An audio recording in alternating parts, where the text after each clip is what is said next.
प्यारे दोस्तों, अस्सलाम वालेकुम। आज हम कलीम का घर से निकलना के सवाल जवाब करेंगे। मिर्जा जाहिरदार बेग ने कलीम की खातिर में दारत किस तरह की? जवाब: मिर्जा जाहिरदार बेग इरादतन कलीम से खाने का नहीं पूछ रहा था। जब कलीम ने खुद से भूख का इजहार किया तो जाहिरदार बेग ने दुकानों के बंद होने का बहाना किया और उसे 2-3 मुट्ठी चने भुने हुए लाकर दे दिए।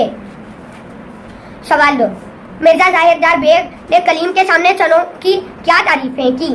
जवाब: मिर्जा जाहिरदार बेग के मुताबिक चने खूबसूरत, खुशकता, बगैर खराश के, साबुत, बसंती और पिस्ताई रंग के, खुशनुमा और बे इंतहा लजीज, गर्मा गर्म और दिल फरीब खुशबूदार थे। सवाल 3, मस्जिद में आने वाला बच्चा कलीम को क्या समझकर भाग गया? जवाब: मस्जिद में आने वाला बच्चा कलीम को दीवाना या भूत समझकर भाग गया।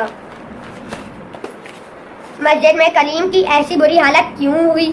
कलीम जो एक अमीर घराने का चश्मो चराग था, घर की तमाम नेमतों को गुस्से में ठुकरा आया तो उस वीरान मस्जिद में तन्हाई, ना घर वाले, ना नौकर, ना खिदमतगार, रोशनी और बिस्तर का इंतजाम भी ना था। नींद में फर्श पर जब करवटें ली तो मिट्टी और जानवरों की बीट भी जिस्म और कपड़ों से जा चिपकी थी। जूती और टोपी वगैरह भी चोरी हो गई थी, जिससे कलीम और बुरी हालत में आ गया। आपके ख्याल में मिर्जा जबरदस्त बेग कौन था और उसने कलीम के साथ क्या बर्ताव किया? जवाब: मेरे ख्याल में मिर्जा जबरदस्त बेग मिर्जा जाहिरदार बेग का अजीज रिश्तेदार और कोई पहलवान था और वो कलीम को पकड़कर कोतवाल के पास ले गया। सवाल 6, कोतवाल को कलीम की बातों पर क्यों एतबार नहीं आ रहा था?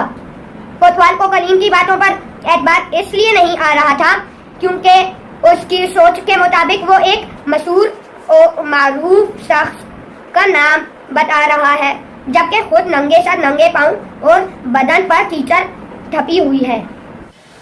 दोस्तों, अब मिलते हैं अपनी नेक्स्ट वीडियो में। जब तक के लिए अल्लाह हाफिज।